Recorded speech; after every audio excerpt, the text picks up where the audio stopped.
I love hibachi, but I ain't got hibachi money right now.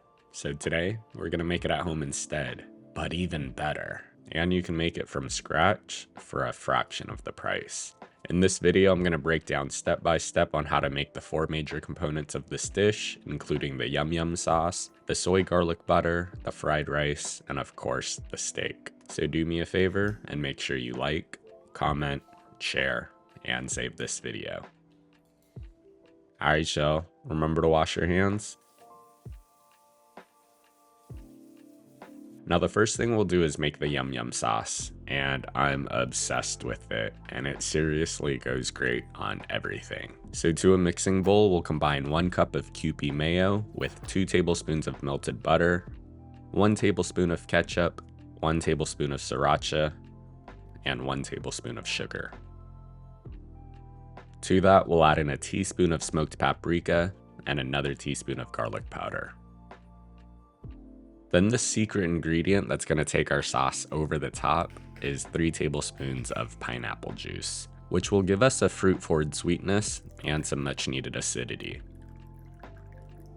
Give that a good mix until it's fully combined, and depending on how thick or thin you like your sauce, you can add a little bit of water to loosen it up. Give that a little taste test and adjust accordingly, and then we'll pour that into a squeeze bottle. We're gonna let this vibe out in the fridge overnight for the best results, but if you're short on time, a couple of hours is okay too. And just for reference, this sauce should hold in your fridge for about 4 to 5 days, but you'll definitely finish it way quicker than that. Now we'll put that aside for the time being, and then let's quickly make our garlic butter. And this is what's going to add flavor to both our fried rice and our steak. So to a mixing bowl, we'll add 3 tablespoons of softened butter, 2 tablespoons of minced garlic, 1 tablespoon of soy sauce, half a teaspoon of sugar, a pinch of MSG, and a 1/4 teaspoon of white pepper.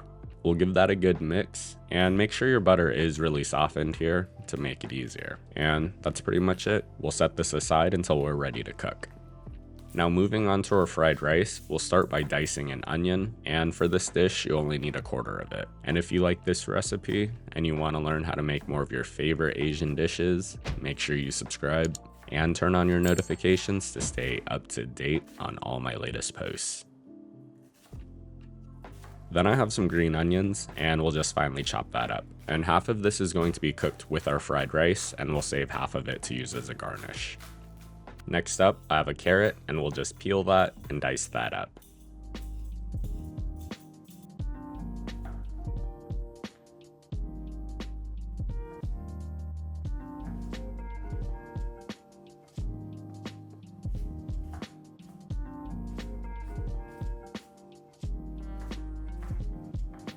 And you already know, anytime we have carrots, we have to pay the carrot tax.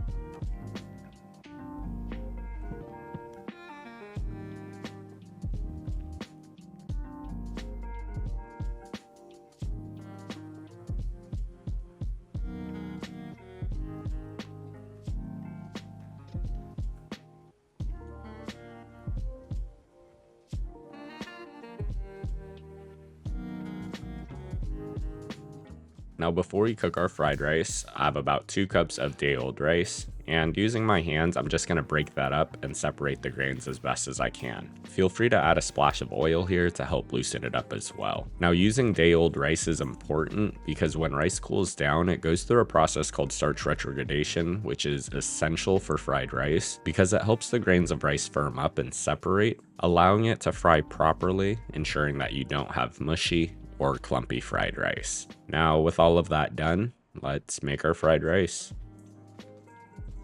To a pan on high heat, we'll add a splash of oil, and then we'll saute our onions, carrots, and green onions for just a couple of minutes or until fragrant.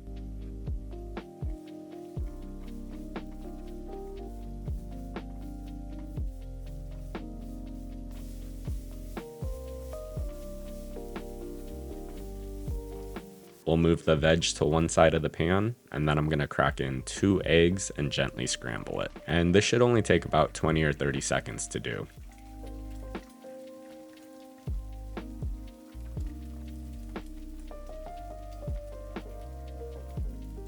Then we'll mix the eggs and the veggie, and then we'll add in our day-old rice. Using a wooden spoon or a spatula, continue to break up any clumps. And while this is cooking, I just want to share that I really love hibachi. From the very first time my oldest brother took me when I was like 13 or 14, I fell in love with it. Because up to that point, I had really never experienced anything like it before. And growing up poor, I didn't have many opportunities to eat out at places like this. So when my oldest brother graduated from college and started working, he would take me out to all the places we couldn't afford to. And I do remember the food being great, but what really left a lasting memory was how interactive the whole experience was and how much fun we had eating there. And that's something that I've taken with me ever since. And I just remember being in awe of the onion volcano, the chef cracking the egg in midair with a spatula, and all the fun little tricks that made dinner so entertaining. Anyways, back to the fried rice. We'll add in half the garlic butter we made earlier, toss everything to combine, and fry for another couple of minutes. And then we'll remove the rice from the pan.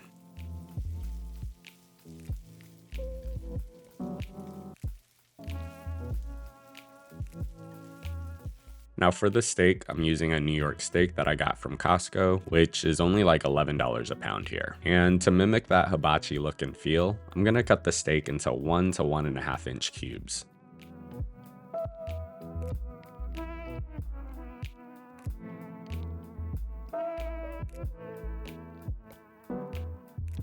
We'll season the steak gently with a pinch of salt, and then to a hot pan on high heat, we'll add in another splash of oil.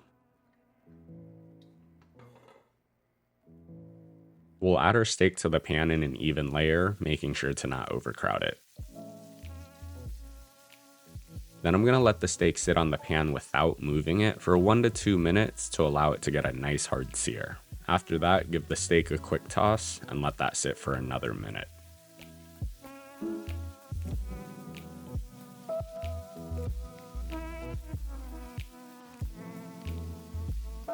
We'll add in the rest of our garlic butter, allow the butter to fully melt, and then toss to combine and cook the steak until it reaches your desired doneness. And then, it's time to plate.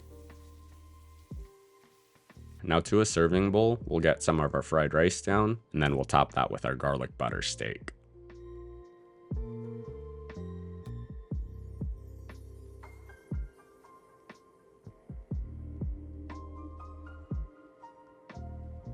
Drizzle some of the yum yum sauce directly over it, or serve it as a dip on the side. We'll garnish simply with some green onions, and just like that, you've made an incredible hibachi style garlic butter steak fried rice at home. As always, the recipe and measurements are on my blog at feedthepudge.com. And if you've made it this far, let me know in the comments section, when was the last time you went and ate at a hibachi or teppanyaki spot? Thanks for watching, and I hope you enjoy.